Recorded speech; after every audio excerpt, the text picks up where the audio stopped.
Good morning. On campus for the first time in 2 weeks. Last night we got the word that they're reopening the campus. It's about 7:20 a.m. Cold morning. We'll see what happens. Come join me as we go back to school.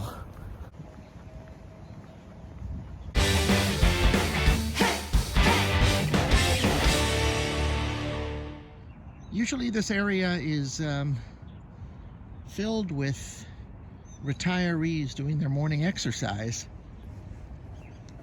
I really don't know if they're not allowed on this part of this campus, or if it's just too damn cold. Anyway, heading to Teaching Building 5.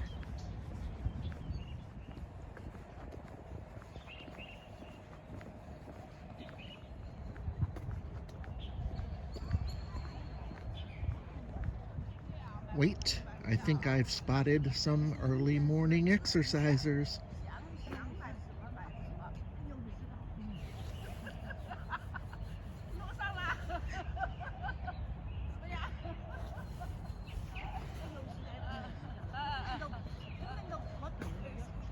Zao Shanghai.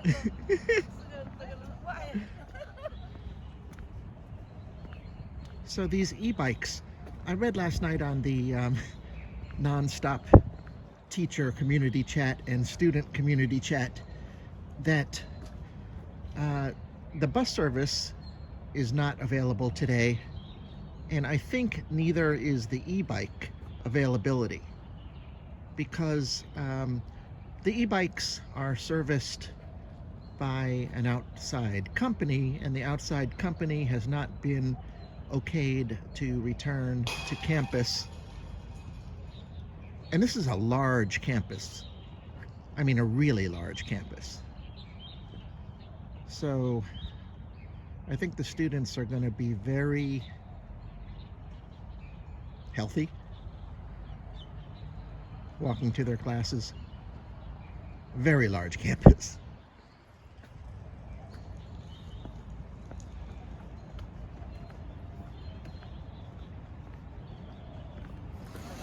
Okay. So there's a lot of nuttiness and craziness in coming back to campus after it's been locked down. Some of it makes sense, like the e-bike situation. I forgot about there's still a lot of e-bikes because many of the students own them. It's just the rideshare bikes that are temporarily out of service. About the nuttiness. So in my first class, of 32 students in a class big enough to hold 32 seats and tables, everybody was there. And 31 of the 32, because one got sent back to isolation, but that's another story. Everybody was there, sitting, closely packed together, and maybe a few more in masks than usual, but I would say at least 80% of the class not wearing masks. So suddenly everything's back to normal, which is great. Meanwhile, if they go to the canteen, to the cafeteria to get something to eat, they still have to sit one to a table. They can't sit next to each other. So apparently you can get sick in the canteen, but not in the classroom. Headed to get my COVID test. No line. Excellent. This is one of the best things they do. They really know how to handle these tests. There are like 10 tables with testers inside that kind of auditorium gymnasium. Let's see, 1, 2, 3, 4. I lost count. 5, 6, 7, 8. I don't know. You do the math. Yeah, so they do some things very well here. This is, when I say craziness, it's just the natural craziness with a little nuttiness thrown in. So the next issue is what are we going to do about the final exams? And what they have decided is that there are 3 options One option is we have the final exams face-to-face, scheduled as normal. Another is that we have online final exams, presumably same schedule, but I guess that's not as important. And the third option is that they delay the final exams until the students come back in February. Considering conditions on the ground, all the options make sense. It just really depends. But here's where the nuttiness creeps back in, at least from my perspective. They are telling each department, English department, physics department, that you guys choose depending on what is best for your courses and your students in those majors. But none of my students, none of my 150 or so students are English majors. They're majors from philosophy, law, physics, information technology, you name it.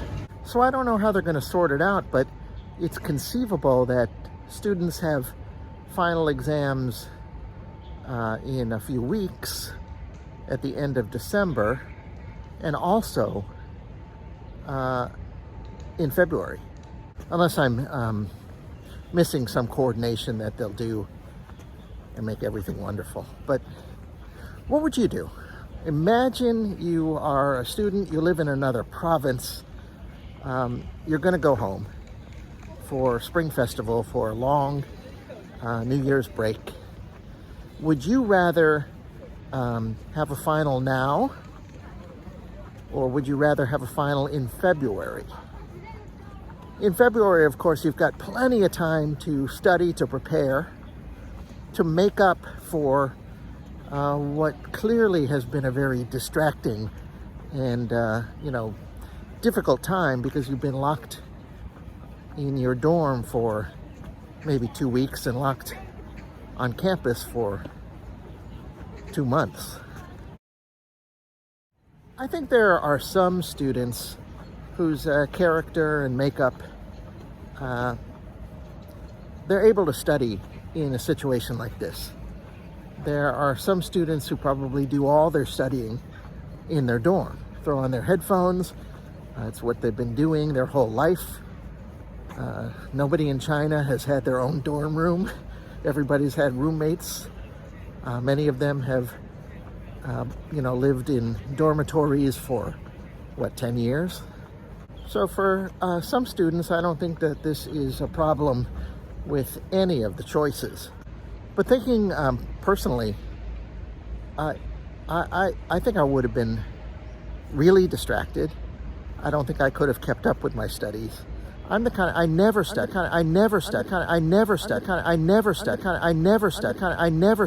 in, way back when, in my dorm. I don't even study in my house. I'm kind of a coffee shop guy. I remember in school I was at the library all the time. They couldn't go to the library for the last few weeks. The library was shut. So, based on the way I student, I think that this would be really difficult for me. And I'm not even talking about whatever psychological effects they've been dealing with for the last few weeks and months.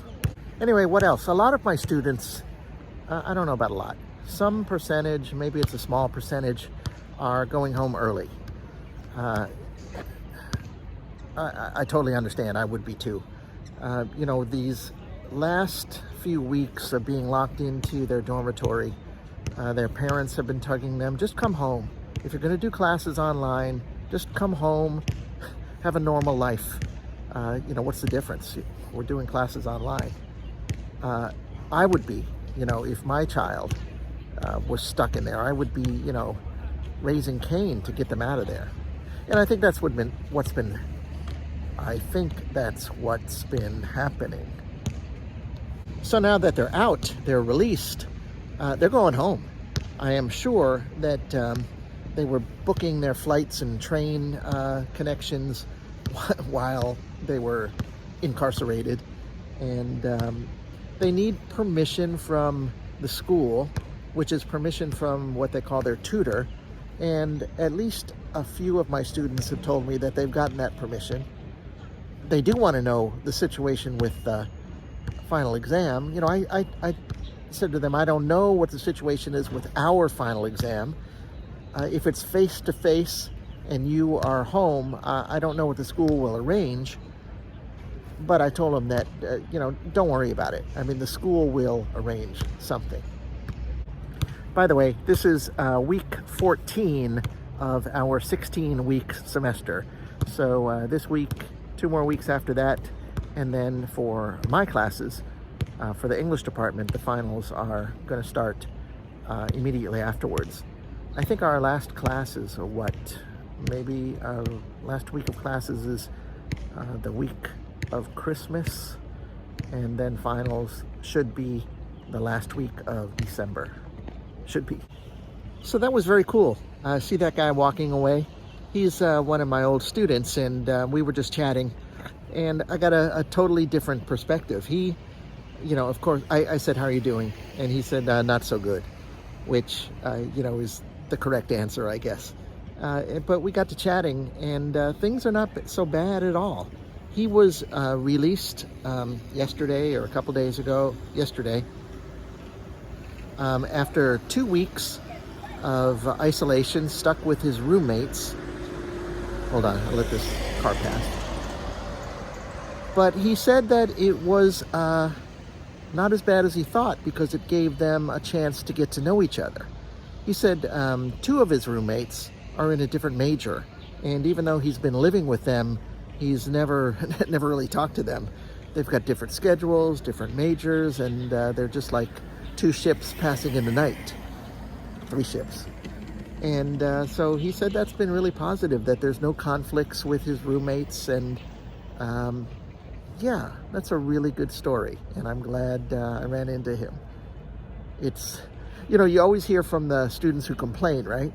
So this is good. I'm happy to hear that. And with that, it's a good time to end the video on a high note. I really want to thank you guys for watching. I appreciate it. Please leave a comment below if you've had experience with the lockdown, if you've had experience with roommates, final exams. Also share this video. As you know, sharing is caring. And please press the like button. All right, I'm gonna get out of here, catch some lunch. Oh, one last thing. If you haven't already subscribed to my channel, subscribe.